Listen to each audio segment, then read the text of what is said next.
Hello, and another Seth analysis stream. I'm Poetic Heretic, and today we are indeed continuing with Volume 2 of The Unknown Reality, a Seth book by Jane Roberts. So I'm going to verify that we have crystal clear audio, and we do. So as usual, I will be both reading and commenting on the material.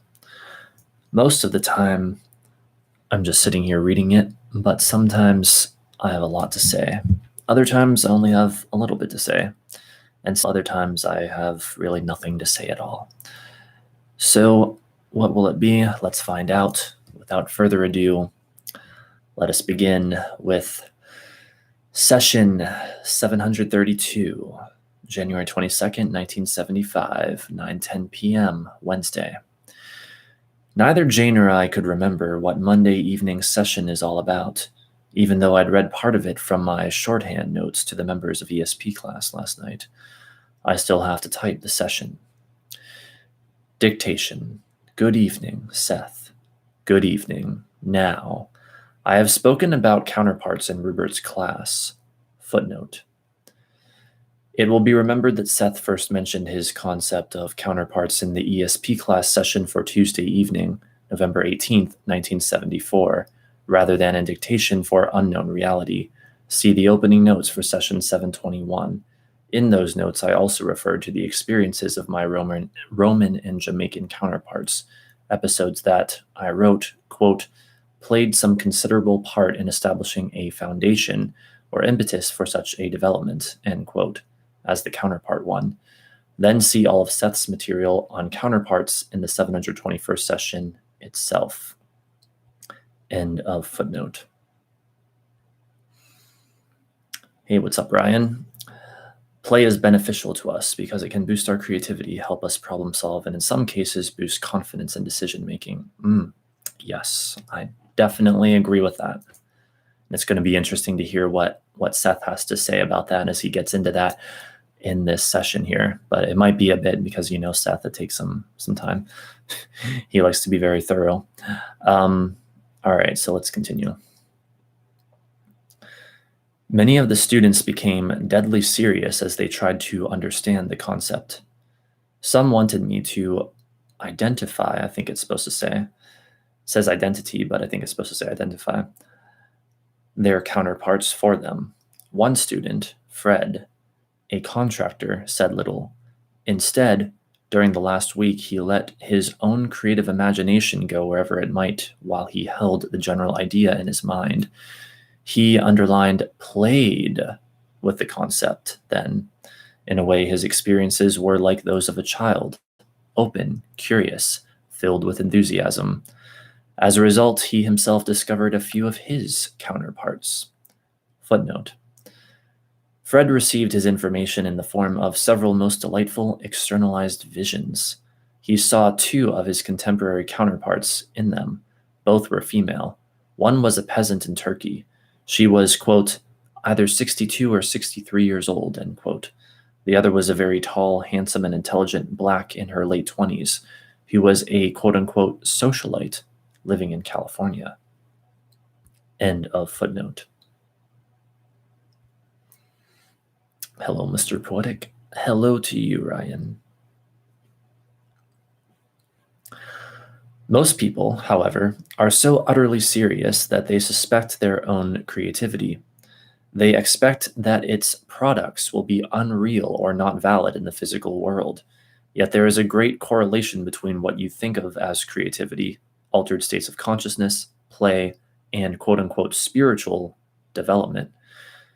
When you create a poem or a song or a painting, you are in a state of play, of enjoyment, of freedom. You intend to make something different, to produce a new version of reality. You create out of love, for the sake of the experience. At one time or another, almost everyone has that kind of experience, but children have it often. They compose songs and music and paintings in their heads. They alter the focus of their consciousnesses frequently. They do not stop to ask whether or not the play is real or pertinent. Physically, Play develops their body mechanisms. It also flexes the great capabilities of their minds. This is interesting now that I'm beginning to think about it a little bit more, because I feel like that's always been one of my sort of sticking points with society in general, or with more conventional perspectives, is that I feel like the lines between what for me is work and what for me is play are rather blurred, or very often blurred. And that's probably connected to the fact that one of my main spiritual practices is to follow my highest excitement to the best of my ability, with absolutely zero expectation on what I think the outcome ought to be, as recommended by Bashar, who I highly respect.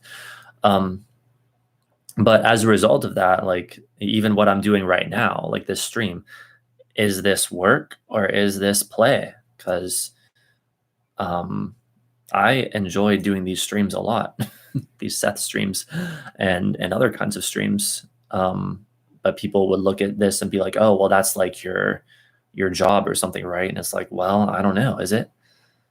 I'm just having fun. So I don't know, but an interesting thing to consider there. Pause. When you think, life is earnest, and decide to put away childish things, then often you lose sight of your own creativity and become so deadly serious that you cannot play, even mentally. Spiritual development becomes a goal that, underlined, must be attained. The goal is to be achieved through hard work, and as long as you believe this, you do not understand what the spirit is. I keep returning to natural analogies, but plants do not work at developing their potential. They are not beautiful because they believe it is their responsibility to please your eye. They are beautiful because they love themselves and beauty. When you are so serious, you, underlined, almost always distort the nature of your own spirit as far as your understanding of it is concerned. You cannot let your guard down long enough to discover what it is. You keep looking for new rules or regulations, or methods of discipline. Give us a moment. You keep searching for a new, quote-unquote, ascended master or guru to keep you in line and point out the way, in capitals. Some kinds of video games I feel are more work than play. I'd rather go build a model car kit than play something like Minecraft. I know, right?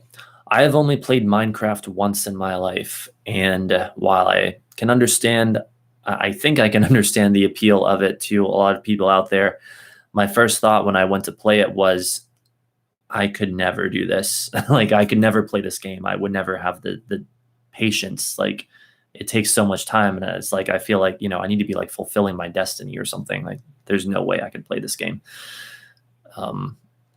But yeah, some video games, I've felt that before. Like, some video games, it's like they get so challenging or so convoluted, or the puzzles become so hard that at the end of the day, it feels more like work than play.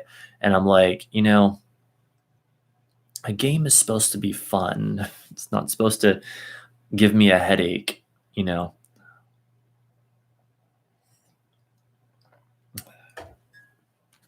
Got some green tea here as usual. All right, let's see. In their own ways, children are quite aware of their counterparts and of other portions of their individual realities. They relate to their counterparts in dreams. They sometimes see them as, quote-unquote, invisible companions. You dream of your own counterparts frequently, but you are so afraid of maintaining what you think of as the rational adult self that you ignore such communications. People have written here asking about soulmates. Oh boy. Footnote. Our dictionary defines a soulmate as one of the opposite sex with whom an individual, quote, has a deeply personal relationship, end quote, a mundane enough description. Jane and I had thought the term, along with its implications, rather out of style until the publication of the Seth material in 1970. Then we began to get letters from readers who either asked for Seth's help in finding soulmates or for his verification that such counterparts had indeed already been located. Yeah, I think Seth needs to. Seth would have an interesting time if he could have been transported, say, 50 years into the future, like in the modern times. Also, that is the end of that footnote. In other words, I feel like people place way too much emphasis on this idea of soulmates these days. And also, not to sound overly skeptical here, but I haven't really even heard a truly compelling argument for the existence of soulmates. Like, why do people just blindly believe in them? Like, I hate to say it, but it could just be a fairy tale. I don't think like love or true love is a fairy tale, nothing like that. But I'm not even saying soulmates are necessarily a fairy tale. Just I question people's readiness to seemingly so blindly believe in this idea of soulmates unless there's something I'm missing. And it also, I don't know, it also almost seems somewhat like, I don't know, it's like, aren't there bigger things you could be worried about? But then again, a feeling of desire to find one's soulmate is certainly valid, and far be it for me to say that it isn't. I don't know, kind of rubs me the wrong way is all. But maybe there's something I don't know about it. Agreed. Glad to know I'm not the only one who just didn't get Minecraft. Yeah, believe me, you are not the only one. Enjoy your green tea. I need to drink more tea, honestly.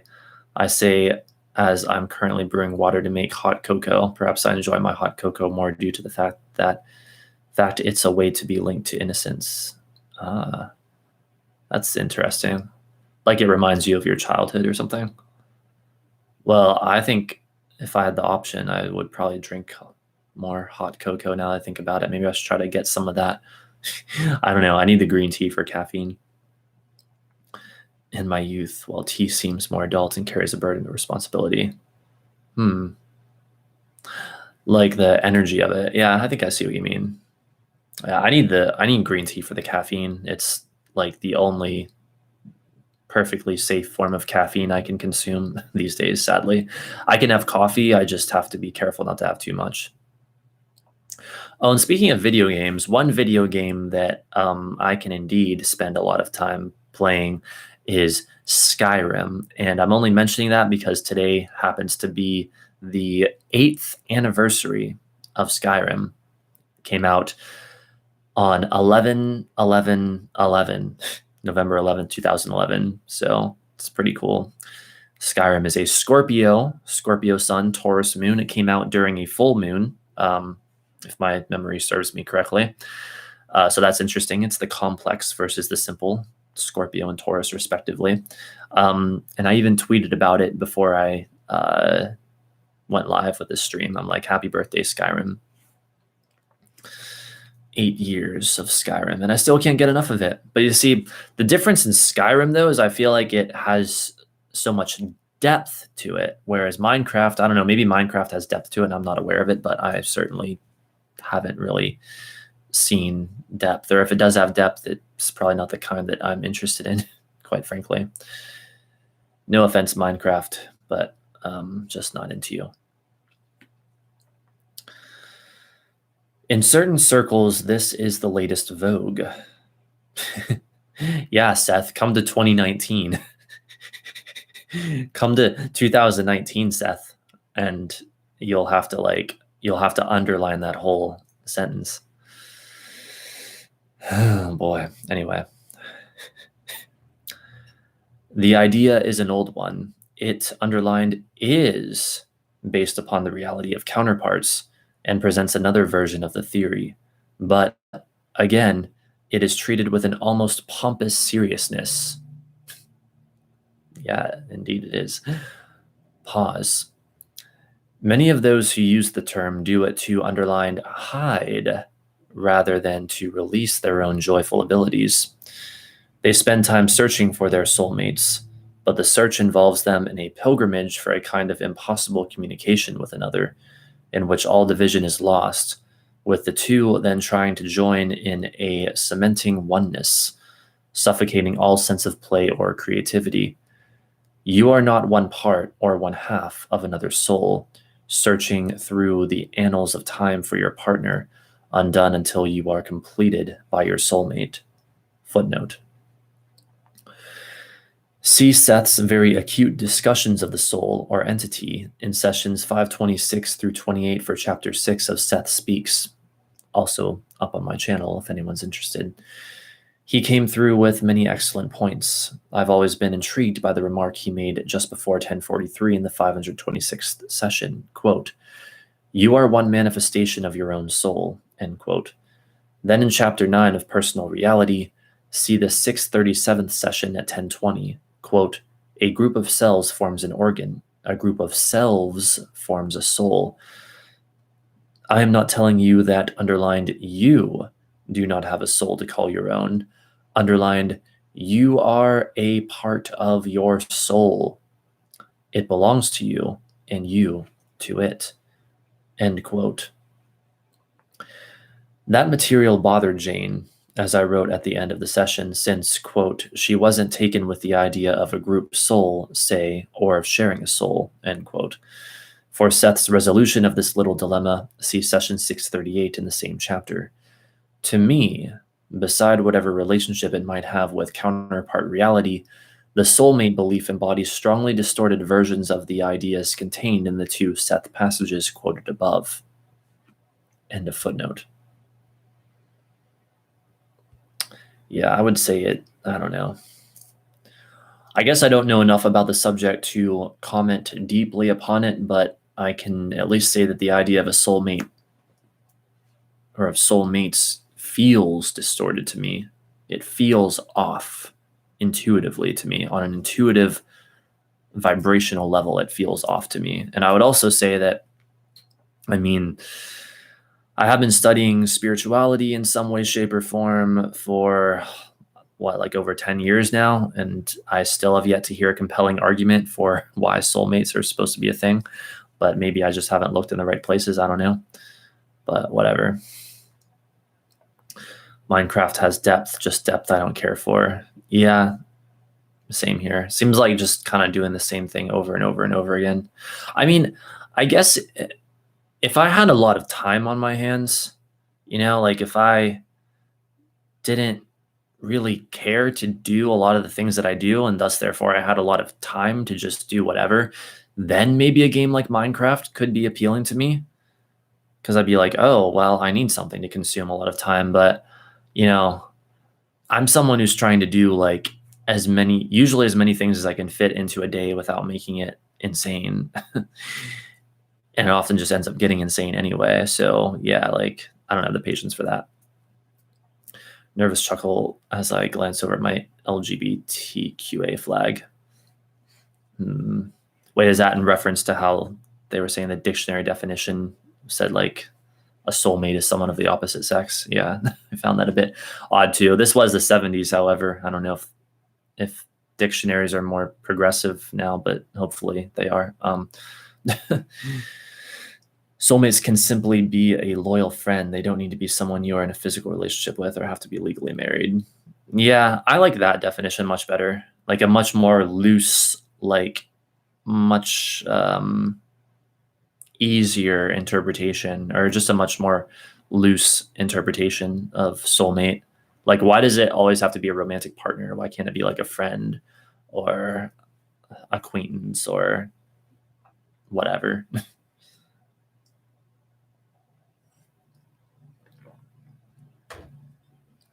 Something that does seem a lot more plausible to me than soulmates, though, is this idea that I've heard of like families of consciousness incarnating, like sort of in our terms at once, like groups of entities or spirits or whatever that are connected as a sort of vibrational family that all incarnate more or less at once.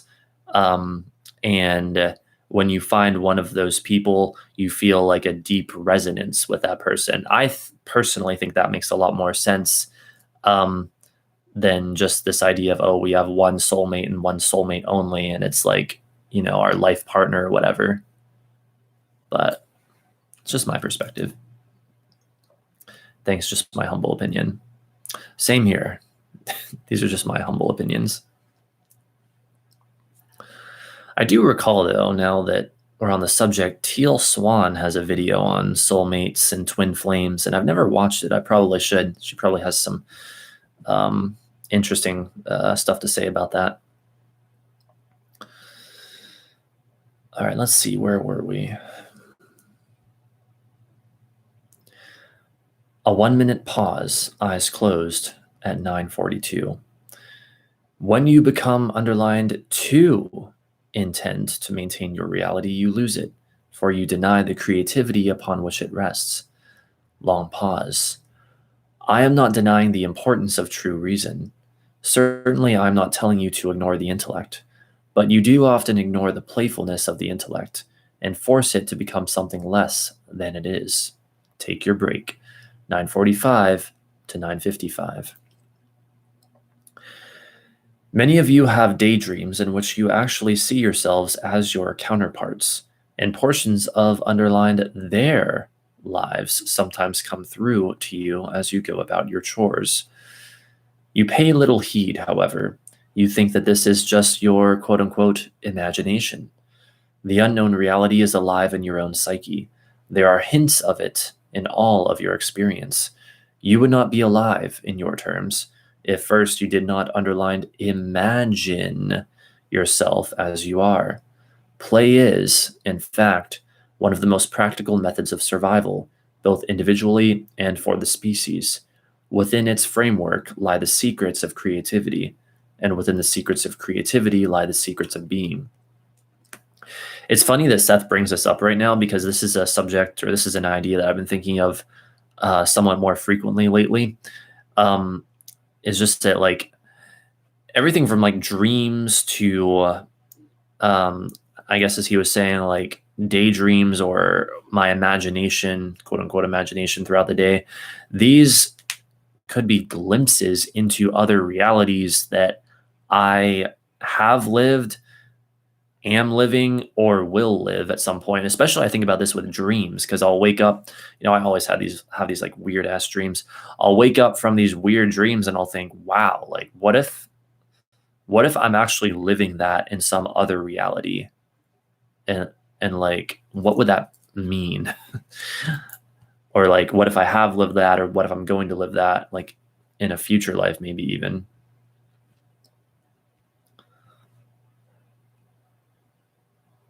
The life that you consider real represents one narrow stratum of even your physical experience. I am not speaking here of other realities that could add to that dimension. Pause. Play brings you a needed rest from your distorted concepts of selfhood, and many of the world's finest inventions have come when the inventor was not concentrating upon work, but indulging in pastimes or play. Pause. You are involved with some of your counterparts more or less directly, while others live in different lands and are sometimes separated also in terms of age differences or culture, qualities with which you would find it difficult to relate. Footnote. Seth has already referred to counterpart relationships at the extremes of distance, and to a lesser extent, in terms of age and cultural differences. Jane and I can represent the direct involvement of counterparts. See the 726th session after 1140. Then see Seth's material in Appendix 21 on the counterpart association that Florence, a student in ESP class, has with a young man in China. I'm almost 10 years older than Jane. Florence is probably 25 years older than her Chinese counterpart. End of footnote.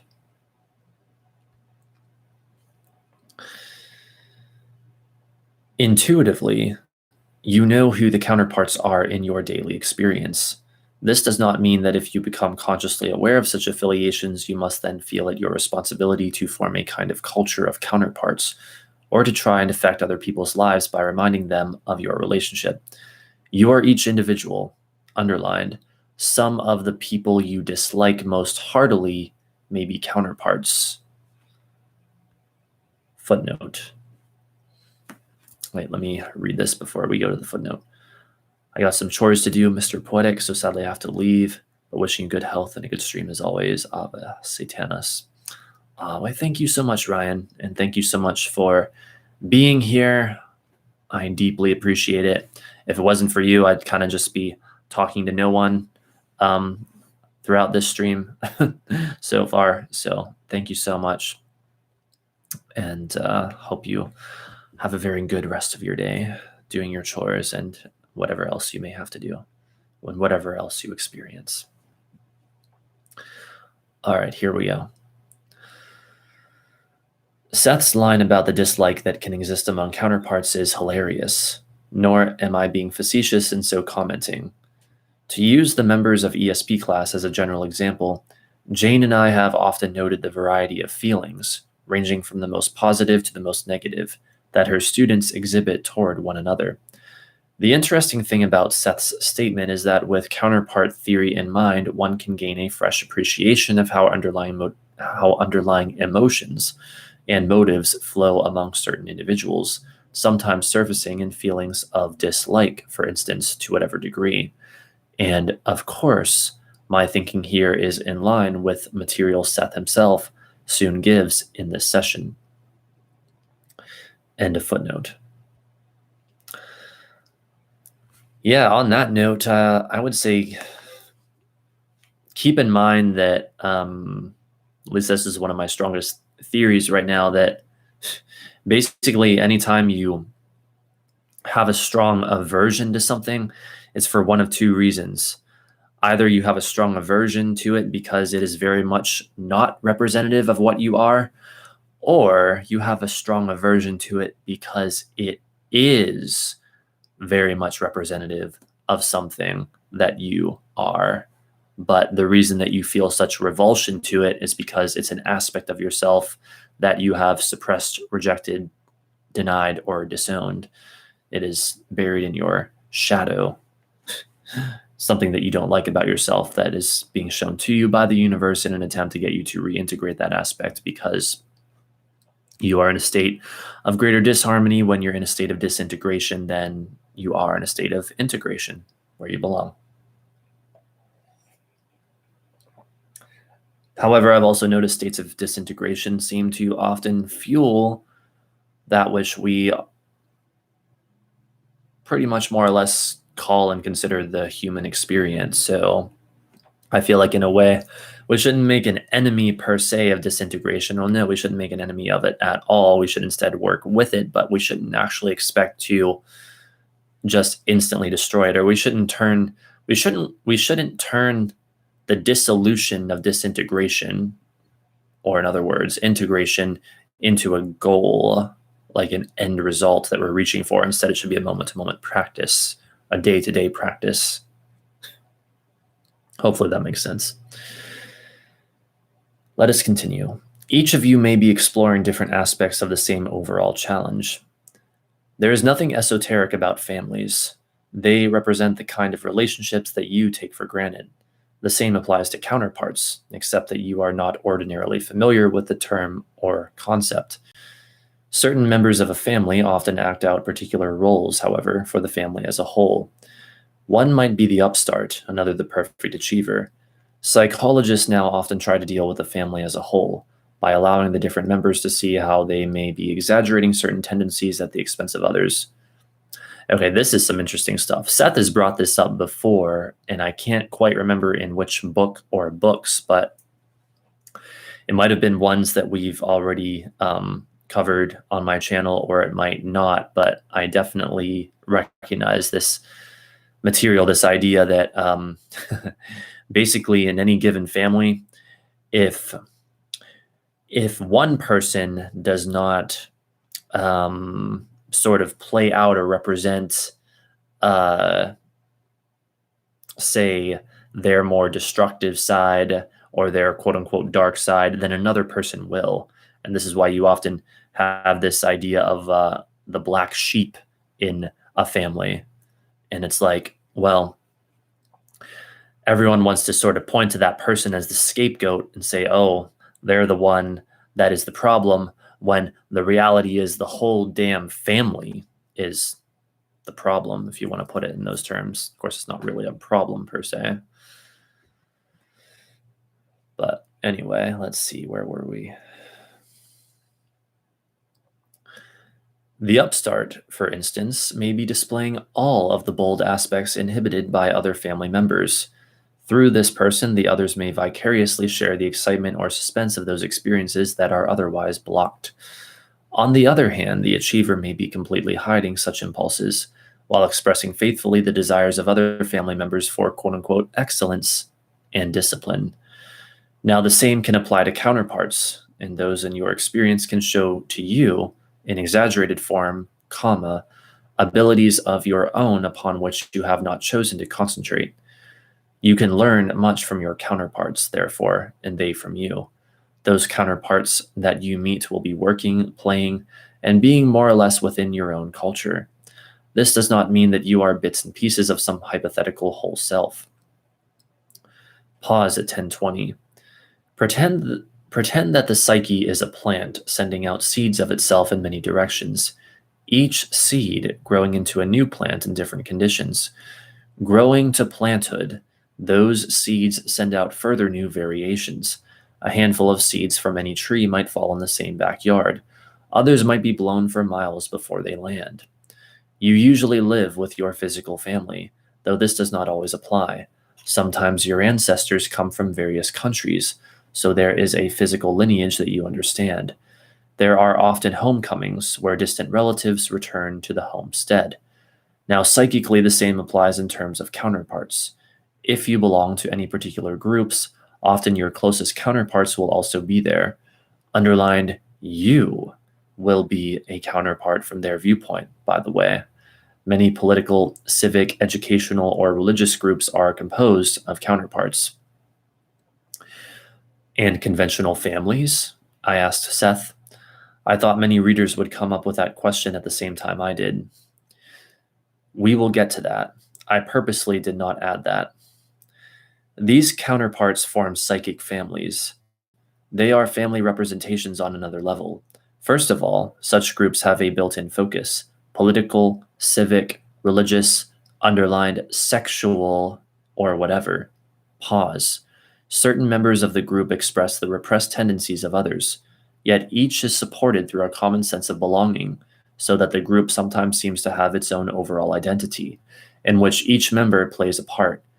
Any reader can easily discover this by examining the groups to which he or she belongs. This is so interesting. It reminds me of a very similar idea I've had, or maybe it's basically the same thing, of being like polarized, or that's what it feels like to me, because like I'll sometimes think of a certain friend group that I had like 10 years ago, that would often irritate me, quite frankly, or like, I don't know, one or two individuals in particular would often irritate me, but I hung out with them anyway. And as I look back to it now, and I sort of look at what they were versus what I was at the time, it's almost like they were polarizing me more towards that which they were not, just by our interacting. In other words, like these days, I'm very much into like tarot and astrology and all this stuff, and at that time, not so much.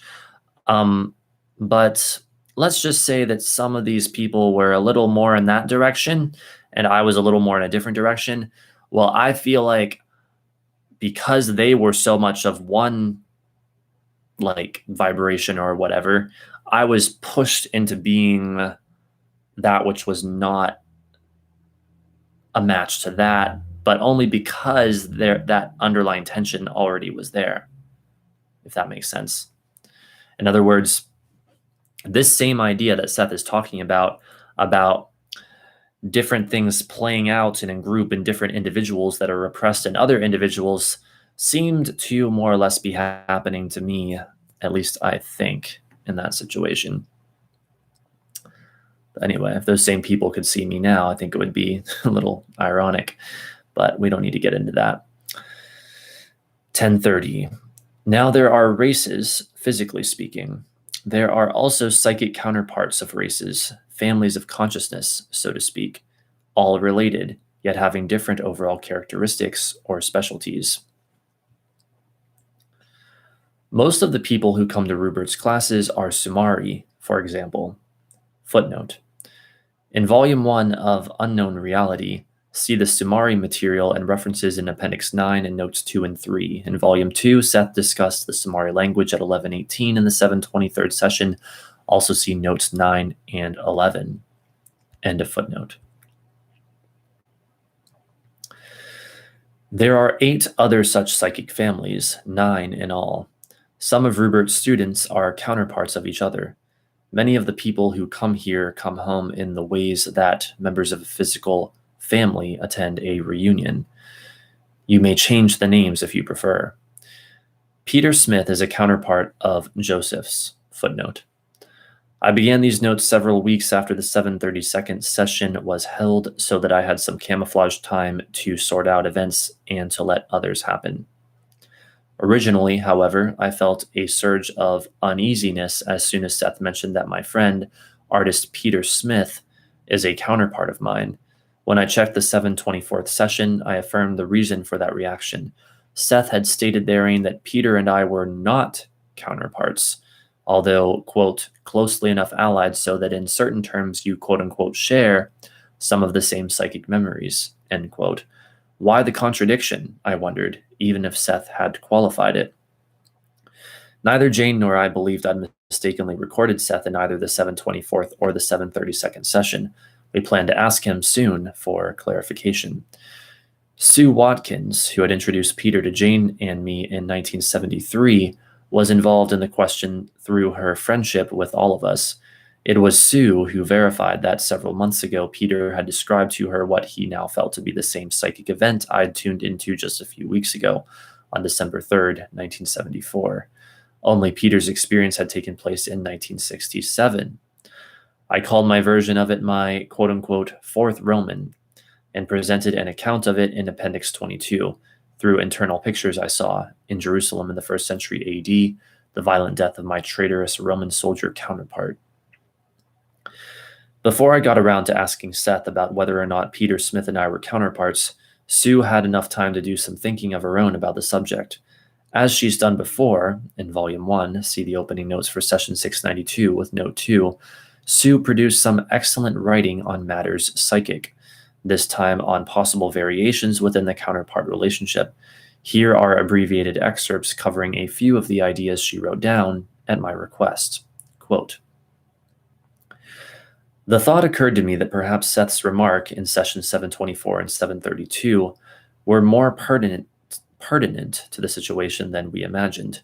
What if at one time Peter and Rob had been counterparts and, having served a purpose, somehow, quote-unquote, became no longer counterparts? Once you, quote-unquote, killed your enemy, and therefore yourself, like the Roman soldier in Jerusalem, and realized it, did something change the counterpart connection?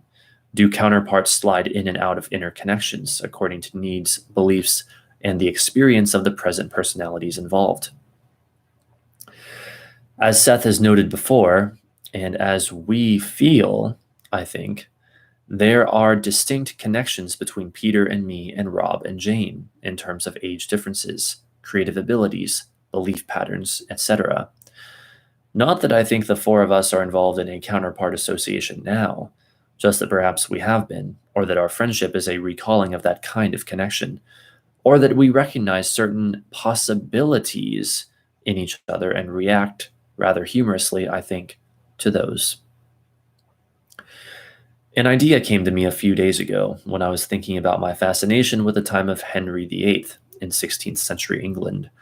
I wondered, whatever happened to Henry?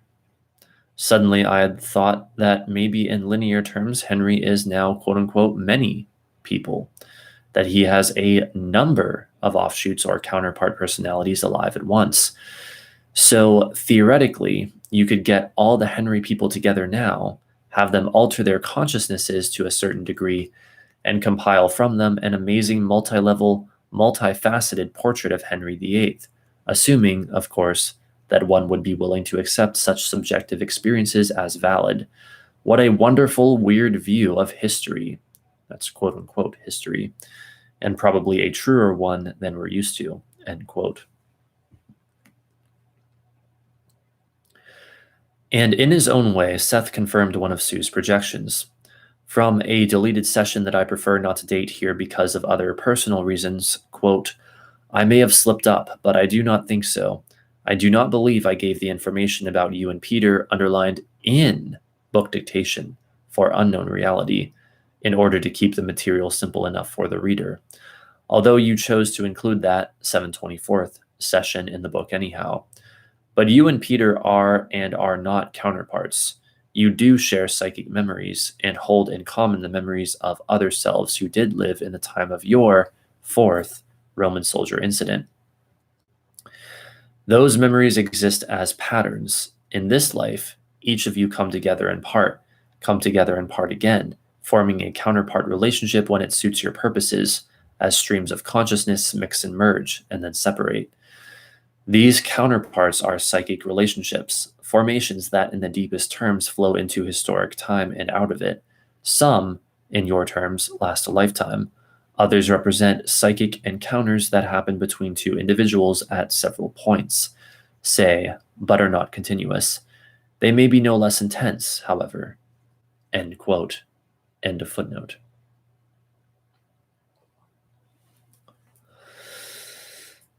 Sue Watkins and Zelda are counterparts of Rupert's, or Rupert is a counterpart of Sue and Zelda.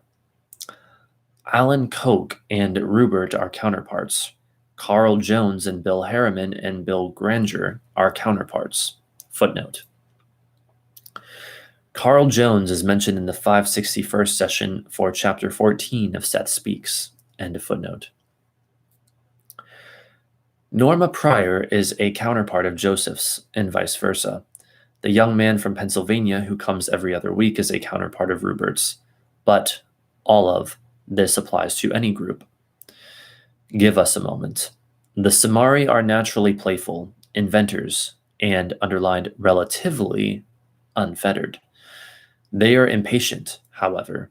Footnote. Jane initiated the Samari development on her own in the ESP class for November 23, 1971. The next night, Seth began discussing that psychic event in the 598th session. During one delivery, he remarked somewhat humorously that the Samari, quote, want someone else to take care of what they have created, end quote. That, quote, they don't hang around to cut the grass, end quote. Jane quoted short passages from the session in Chapter 7 of Adventures in Consciousness. In Seth Speaks, see chapters 11 through 13. Seth delivered much material about reincarnation, including, quote, the time of choosing, end quote, between lives, recreating and changing events in past lives, and past and present reincarnational family relationships, probabilities, dreams, the fetus, and so forth.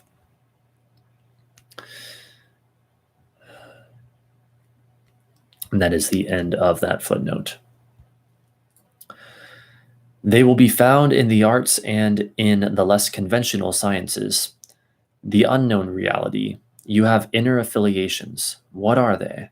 I will outline the inner psychic species, and it is up to you to discover to which one you belong. Loudly and humorously. Take your break or end the session as you prefer. The break's okay. 10:45. With one exception, that of Sue Watkins, all the names given by Seth involving counterpart relationships have been changed. Most of the people are members of Jane's class. Some have met certain of their counterparts, but not others. Jane, Sue, and I are the only ones who know everyone Seth named. During break, Jane came through with additional psychic affiliations among her students, but it isn't necessary to discuss them here.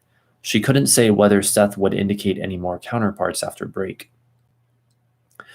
I told her I'd been rather surprised when Seth had so boldly, perhaps it's supposed to say boldly, stated that there were only 9 families of human consciousness upon our planet. The number seemed too small, too arbitrary. I also remarked upon my understanding that usually neither she nor Seth like to categorize new information so definitely. Jane, while agreeing, couldn't elaborate upon this very much beyond saying that she felt each family could have subdivisions and or combine with others, so that mathematically at least there existed the possibility of quote unquote a lot of them. I like that idea much better. Strangely, neither of us had ever asked Seth to name any of the other families of consciousness following Jane's Samari breakthrough some 3 years ago. But at the end of this session, see the material about the family of consciousness Sue Watkins had tuned into back then.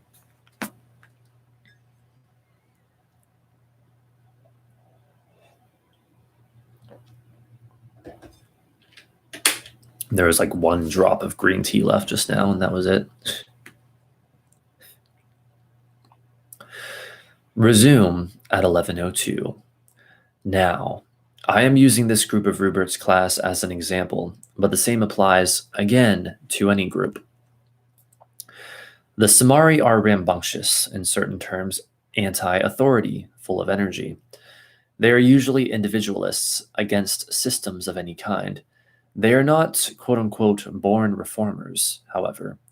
They do not insist that everyone believe in their ideas, but they are stubborn in that they insist upon the right to believe in their own ideas and will avoid all coercion.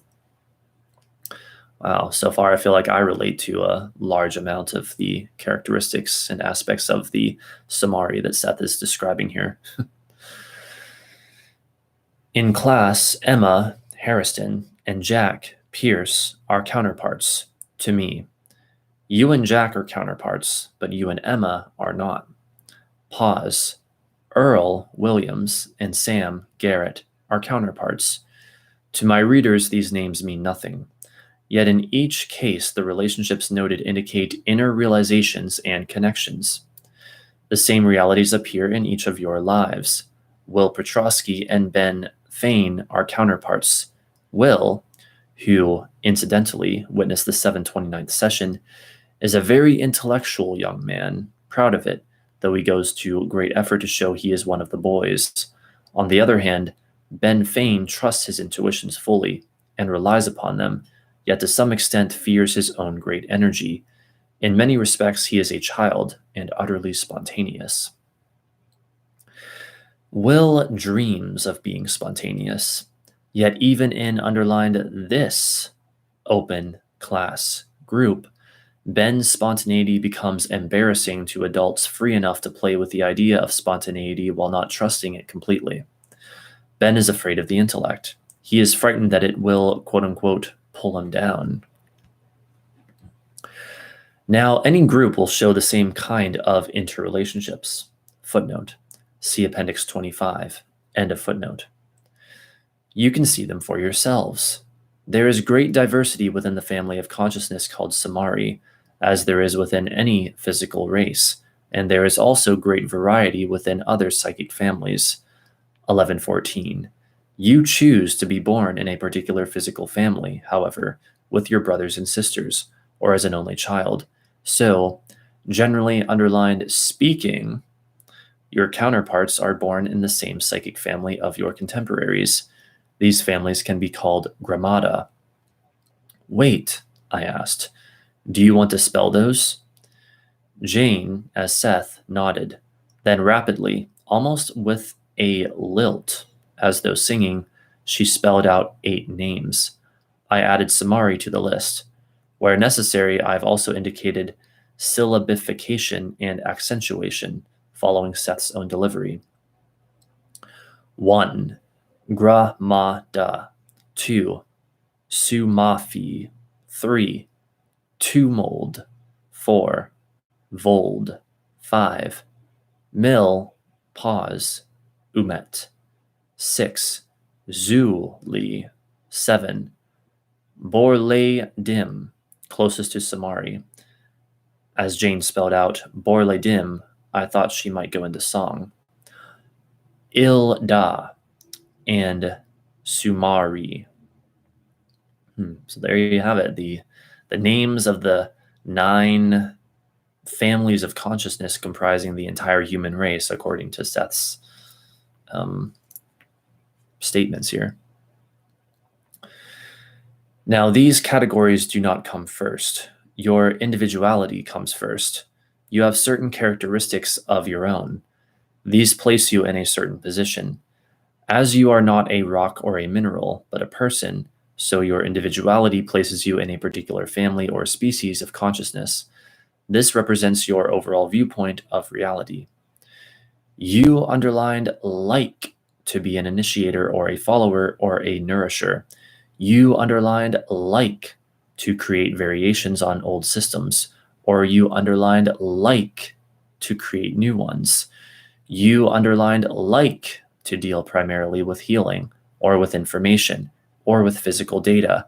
You underlined like to deal with sight or sound, with dreams, or with translating inner data into the working psychic material of your society.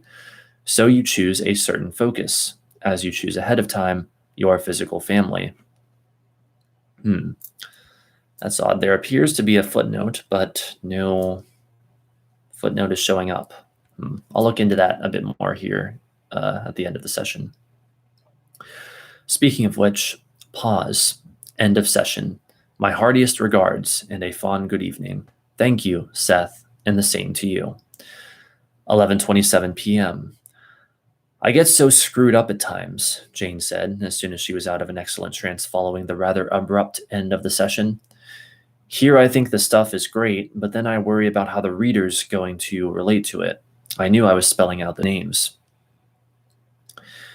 I wondered if the attributes or vocations Seth had recited could be directly related to the families of consciousness he'd given just previously, and Jane said this was the case. Neither of us could tell what went with what though. Perhaps we'll get information that will help us make some connections. Perhaps I can present a list of such correlations in a note. Then Jane remembered that our friend Sue Watkins had had something to do with Seth naming a second family of consciousness shortly after Jane had brought the Samari concept through several years ago. See note 10. But the thing was, Jane mused now, that she didn't think, quote-unquote, Sue's family was on the list Seth had just given. It was something like Gramada, but that wasn't it. That was another quote from Jane. I made a note to check with Sue, whom we don't see in every class anymore, since at this time she's living outside of Elmira. I also want to see what I can find in the sessions, so that we can ask Seth to clear up any discrepancy. While we were having a snack, Jane, quote-unquote, picked up, presumably from Seth, that the psychic families were, quote, like your overall mood, the predominant one you carry through your lifetime, end quote. Then she had an interesting comment as we made ready for bed. It pertained to the question I'd asked Seth about counterparts in families. Quote, I think that maybe the family unit is designed more to take care of the reincarnational framework instead of dealing so much with counterparts, end quote. I wondered how all of this fit in with probabilities, but by then we were getting too sleepy to figure anything out. That's rather hashtag relatable. Finally, and perhaps prematurely, left untapped so far in all of this is any material from Seth on whether the counterpart and family of consciousness mechanisms apply to other species. If they do, I remarked to Jane as I typed this session the next day, then Seth must have a great amount of extremely interesting information on those concepts in relation to animals, or birds, insects, and marine life, not to mention bacteria and viruses, perhaps also submicroscopic entities down to the molecular and atomic levels, or even quote-unquote below, are involved. I added that I hoped we'd soon begin to get the material we wanted on all of those categories and others, and that Seth's flow of information on such topics would continue as the years passed. I plan to remind him often of our desires here. Okay, so that is indeed the end of that session. Let's see if that footnote is hiding somewhere. No, it doesn't appear to be. Weird. Oh well. So, just going to take a little 1 minute breather here, and then we're going to read session 733, which according to the Kindle app will only take us 20 minutes to get through. Okay. So 20 more minutes of this stream, and then that'll probably be it for now. So I hope those who have tuned in are enjoying this. I am, as always. Turned into a surprisingly fascinating discussion about the importance of play and other factors earlier in the stream. So if you missed that, you can always check it out after the fact when it posts to my channel. So without further ado, give me just 1 second here. Okay, let's continue on with session 733, January 27th, 1975, 9:25 p.m. Monday. Good evening, quietly. Good evening, Seth. Dictation. When you are in an airplane looking down upon the planet, then you see the mountain ranges and the valleys, the rivers, plateaus, cities, fields, and villages. To some extent, you realize that the world has physical contents, existing at one time yet varying in their characteristics. In those terms, the world is composed of its physical ingredients.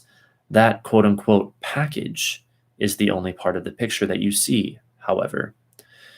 Psychically, your world is composed of the contents of its consciousness. You have maps of continents and oceans, and in the entire view, each portion is like a piece of a jigsaw puzzle, all fitting together perfectly, smoothly flowing into the natural structure of the world. So at any given time, there is a world consciousness, a perfect jigsaw of awareness in which each identity, however large or small, has its part. There are earthquakes that erupt physically, and tracings are made of them. There are also inner earthquakes of consciousness from which the physical ones emerge, storms of mind or being, eruptions in which one segment of the world consciousness, repressed in one area, explodes in another.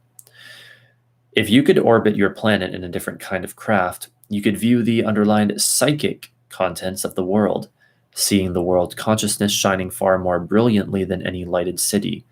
You could spot the point of intense activity, see the birth of new myths and the death of old ones as certainly as you might be able to see a mountain slide or a tidal wave. The physical portions of Earth are all related. So does consciousness form its own kind of inner structures from which, again, the physical ones emerge. You are indeed counterparts, then, each of the other. Yet as there is great variety to physical form, so counterparts follow a still more expansive inner freedom that finds an even greater diversity of characteristics. As I have certainly hinted, the body is a miraculous organism, and you have barely learned the most simple of its structures. Footnote. Seth, way back in the 23rd session for February 5th, 1964, quote, "Nor do I know all the answers. It is, however, a fact that even man, in his blundering manner, will discover that he himself creates his own physical universe, and that the mechanisms of the physical body have more functions and varieties than he knows." End quote. End of footnote. You do not understand the properties of soul or body, yet the body was given to you so that you could learn from it. The properties of the earth are meant to lead you into the nature of the soul. You create physical reality, yet without knowing how you do so, so that the wondrous structure of the earth itself is meant to lead you to question your own source. Nature, as you understand it, is meant to be your teacher. You are not its master. Louder, underlined. The creator is not the master of his creations. All of that was underlined. He is simply their creator, and he creates because he does not attempt to control. Period. 945. When you try to control power or people, you always copy. To some extent, the world copies itself, in that there underlined are patterns. Footnote. At about the time Seth was producing his material on patterns for unknown reality, Jane was dealing with the same concept from her own, much more personal viewpoint. See chapter 18 of Politics. Quote, "It's the entire human element that is so perplexing, vast, humorous, and tragic all at once. To some extent, my humor helps me avoid pitfalls and lets me help others to see their lives in better perspective. Then I understood something else. The phone calls, visits, and letters were falling into patterns, just as the subjective events of my life had been doing. They came in clusters, dealing with certain particular questions and subject matter. Each call gave me the opportunity to see how various people organized exterior reality according to inner politics. Amazing that I hadn't seen the connections earlier." End quote. End of footnote.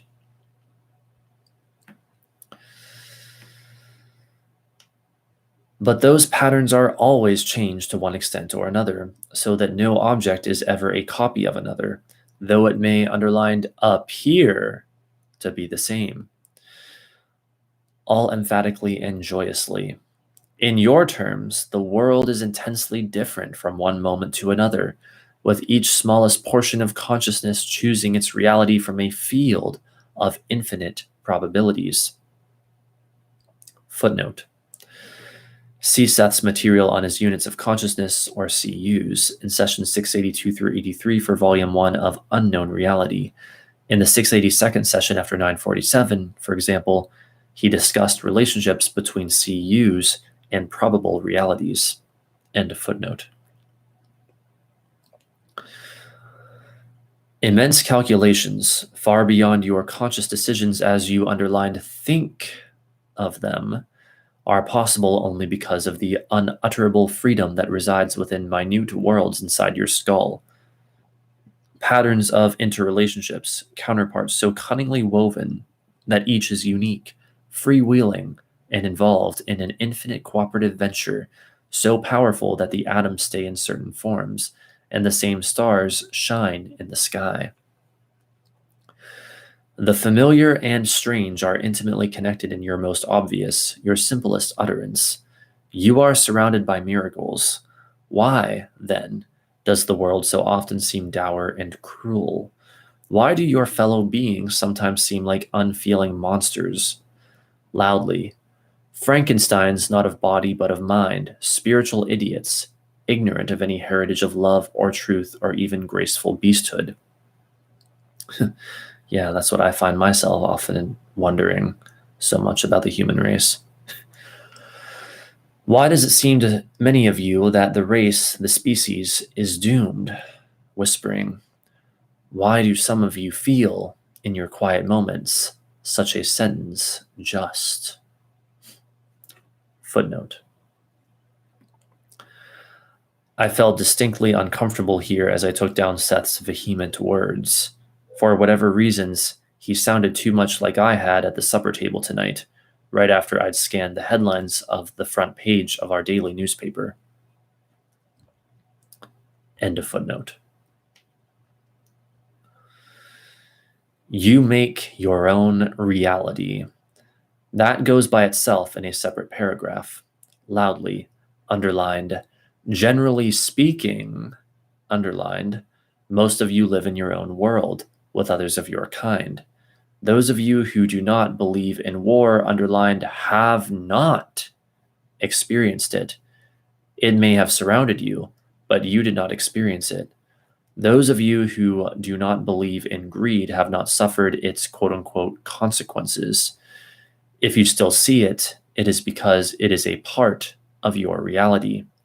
If you are honestly not greedy, yet you see greed, then perhaps you are serving as an example to others, but you form your own reality. I have to say that's something that I wish I could hear Seth go into more often, is this idea of why are so many humans so cruel and so mean and so heartless and so abusive and so just generally terrible to each other. That's something that really bothers me a lot personally on my own spiritual journey and everything. It really, really bothers me that such cruelty and such injustices can exist. And it also really, really bothers me that those perpetuating such cruelty and injustices, at the very least, seem to get away with it. It really, really bothers me that abusers get away with their abuse, that people get away with their unacceptable acts, their unacceptable behavior, their unacceptable and very real harm to other people. So I'm pretty sure at least a couple of times I've heard Seth go into that throughout the various books of his that I've read. I haven't read them all, but I'm just saying I would like to hear him go into that more, because that's something that I really struggle to understand. And of course, if any of you, know me even somewhat well, you know that one of the things that bothers me, again, more than anything else, is just injustice. I absolutely cannot stand it. And it bothers me when it happens to me. It bothers me when it happens to other people. I just absolutely cannot stand injustice and people being treated unfairly. And I also cannot even comprehend how there are those out there who can say, oh, just let it go, as if that's something that I could even do, or that anyone who is writhing in the suffocating agony of the powerlessness of having experienced an intense injustice can just so easily do. Oh, just let it go. Oh, just don't think about it. And no, I don't think so. It's not possible. It doesn't work like that in most cases for the extreme cases that I just described, at least.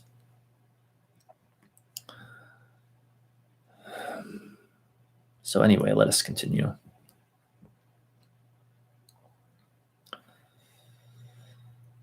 "1001.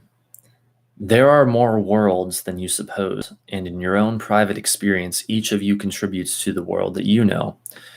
You and your counterparts together form it. Your physical body alone is equipped to perceive far more than you presently allow it to. Physically, you are a part of every other person upon the earth, and you have a connection with each leaf and frog and nail. You choose the city or state or country in which you live. No one forces you to stay there unless you are looking for an excuse to remain. So you choose your psychic land as well. You can travel from one psychic land to another as you can journey into other parts of the physical world. Some great travelers never left the country of their birth." Again loudly. "Michelangelo roamed the centuries, picking up visions and ideas as others might buy postcards, journeying from one country to a foreign land." Footnote. See Jane's comments about Michelangelo Buonarroti at the end of the 721st session.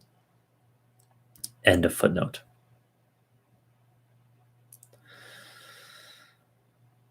"His genius shows you what you are, and yet underlined it is but a underlined hint of the potential with which your species is endowed. In the light of such ideals, surely you seem wanting, yet your reality is one in which the greatest freedoms have been allowed. This means that you have given yourselves full range so that underlined all probabilities could be explored, and none left out that were physically feasible." Yeah, that's one of the things that is just so disturbing to me. If we're going to have all possibility, then we have to have all possibility. Again louder. "This species gave itself no quote-unquote preordained taboos. The infinite ranges possible to human capabilities would be explored, and underlined, those who chose that route said, quote, we will trust that our creativity will find its own way, and if there are nightmares, we will waken from them. We will even learn from them. We will dare to push aside the dimensions of being into those realms in which only the gods have gone before.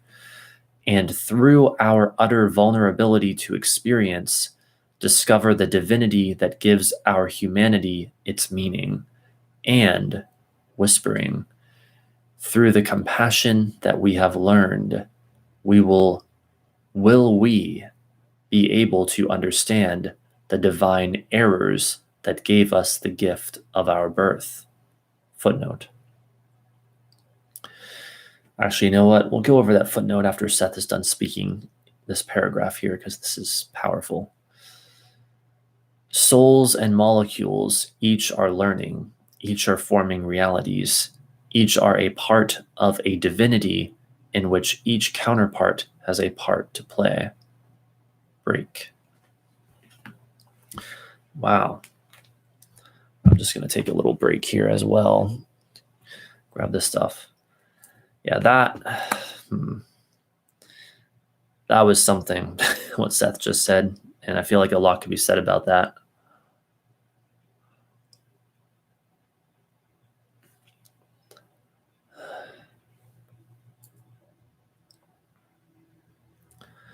Well, I mean, yeah, it is true. I'm certainly not denying it that if we are to have a human experience, then yeah, we have to be as completely vulnerable as humanity implies. I guess my issue is just, the hell even is my issue? I would say my issue is, one, why the fuck did I choose to incarnate here, where so much misery and injustice is not only possible, but probable. And I had to have known what I was getting myself into. And two, how do I formulate this into words? It's like, okay, so I understand the shitty situation, but I'm not satisfied with the solutions that have been proposed thus far for these particular challenges. The pain and agony that I've felt and that so many other people have felt and continue to feel right now, tonight, this evening, this second, is very real. These people are in pain, they are in agony, they are crying out for help, whether literally or from inside. They wish they could physically cry out for help. Maybe they feel like they cannot. And they need help. They need solutions. I need help. I need solutions. So it's like, I think my main issue at this point, as long as I'm stuck in this shithole, is what the hell can I do to truly and authentically give me my power back, or get me my power back? I've come upon some good answers to that question, but I feel like it is nowhere near talked about enough, and there's nowhere near enough answers either. Like the search for the answers to that question needs to become more prominent in the world at large. If things are to ever improve, if we're ever going to get the hell out of this mess, if you want my frank opinion on it right here, right now. Every single painful manifestation of humanity is rooted in some kind of emotional, vibrational, non-physical pain. It's emotional or non-physical pain or discord of some kind first, and then it manifests physically. So if you want to improve the terrible physical conditions of the world, and I don't deny that either, the terrible, pathetic physical conditions of so much of the world, you have to start at the root of that, which means that you have to start healing this split between people, between humans. You have to find a way to heal this lie of the ego that says that I am separate from you and you are separate from me. No, no, no. The truth is that whatever you do to someone else, you do to yourself. And everyone is a reflection of an aspect of you anyway. And if you want to heal the world, you have to heal yourself. I don't know how else to put it. But anyway, let's continue.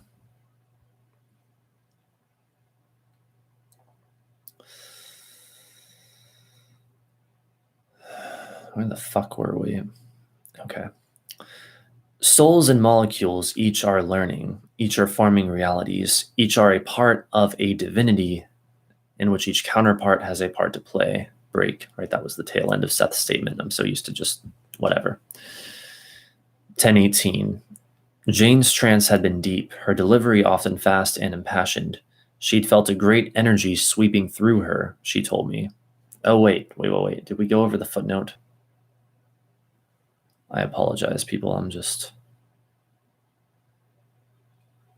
No, I don't think we did. All right. Footnote. Much of Seth's material in this session and in this paragraph, along with his obviously intense feelings about what he was saying, reminded me of a group of sessions he gave well over a decade ago on the three creative dilemmas of all that is. In them, he discussed at length the quote-unquote agonized search for expression of the powers of creativity and existence, and how the beginning of that search, quote, may have represented the birth throes of all that is as we know it, end quote. Those sessions, 426 through 28, were held in August 1964, and Jane presented excerpts from them in Chapter 18 of the Seth material. End of footnote. Yeah, the agonized search is right.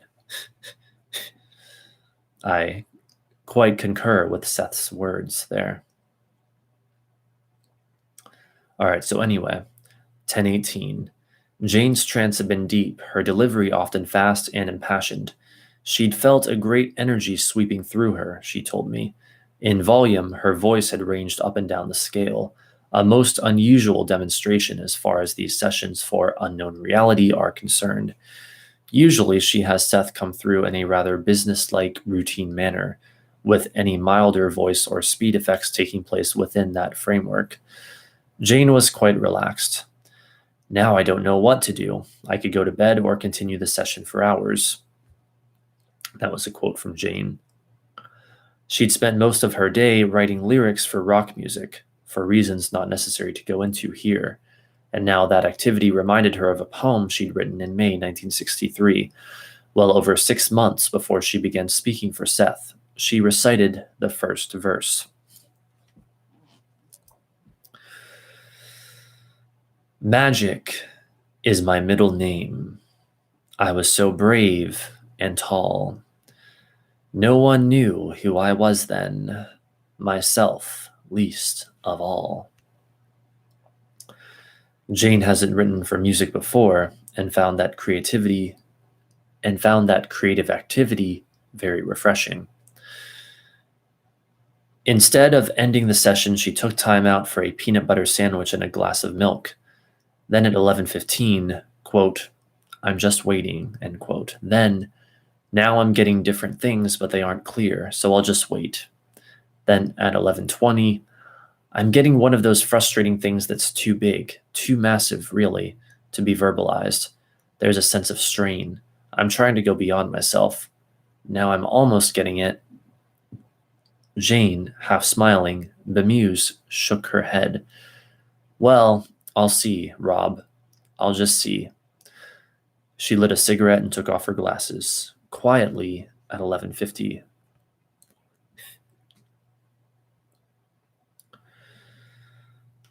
I dwell, in a way, in a realm that is more underlined direct than yours.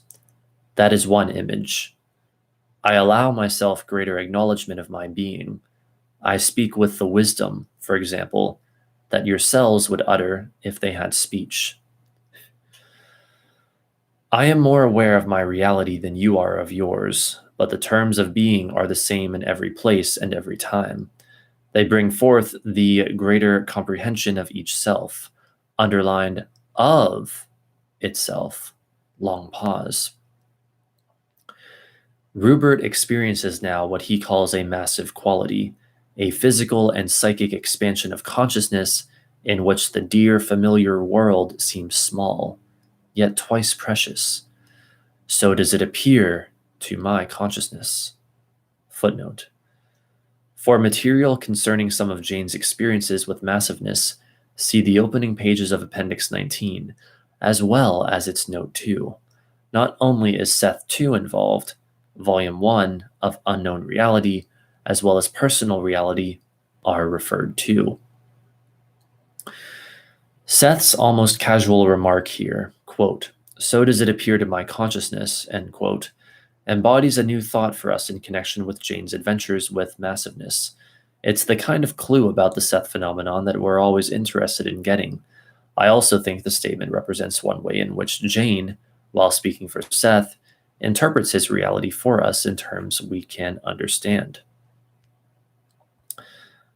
End of footnote. The petty wars, even those still to be fought, are but dim memories, once vital but lost as nightmares in greater awakenings. So even in this moment, Rupert faintly feels a nostalgic memory for lives come and gone, as you might for fond dreams barely recalled. They represent a present unique beyond telling, alive in underlined each consciousness, more important than you recognize. There are no real rules to be followed that will bring you into such an encounter with the present moment of reality. Only a underlined trust in the nature of your being. And that trust underlined is within you whether or not you recognize it, for it gives you your present experience. And no matter how your mind questions, it rides securely in the great creativity of the soul. That soul constantly creates the body, and each individual on the face of the earth at any given time places his or her trust in that reality. That feeling of certainty is the same that any plant knows. Any idea, creative insight, or dream rides upon the same sure thrust. End of dictation, end of session, and a fond good evening. Thank you, Seth, and the same to you. 12:05 a.m. Jane said her quote-unquote massive feeling was gone now. She added that she didn't think she'd held anything back, but at the same time, she had sensed information we weren't ready for yet, or that, to put it another way, lay in our future. And that is indeed the end of that session.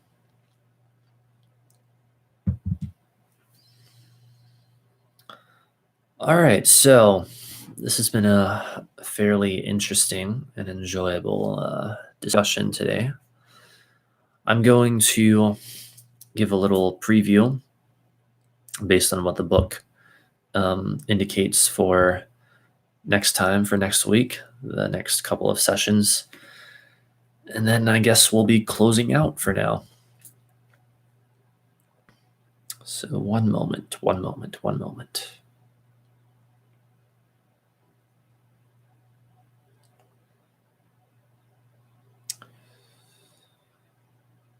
Session 734 we will resume with next time, and it says, Families of Consciousness and Counterparts, the Sumari. And then session 735, we will also likely get to the Symphony of Your Being, Probable and Reincarnational Selves, Tragic Lives, World Goals, and History. All right, so that should be very delightful. So I want to thank everyone, as always, for watching, whether you're watching now or you were watching earlier or you're watching when this is live on my channel, or up on my channel at a later time after the fact. It is indeed November 11th, 11/11. Happy 11/11 day.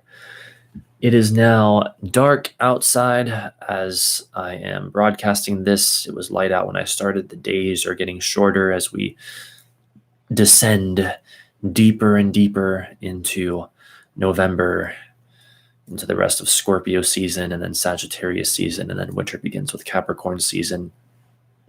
And so I hope you all are enjoying yourselves. Happy Veterans Day, I believe today is. And as I mentioned earlier as well, happy 8th birthday to Skyrim. Beautiful game full of many, I would argue, spiritual experiences. So I think that's about it. I was hoping to return last week, especially on Friday, with more live tarot readings, but sadly, my state of physicality held me back. Exhaustion was too prevalent that day, but maybe sometime this week, prior to Friday, I can return with more of those. Maybe even, I don't know, a bit after the stream if I really feel up to it, but I don't know about that. But hopefully sometime this week before Friday, and then also Friday to sort of make up for last week. So look out for those. And other than that, I guess that's about it. So thanks again, dear viewers. Thank you for listening to me, and have a good night.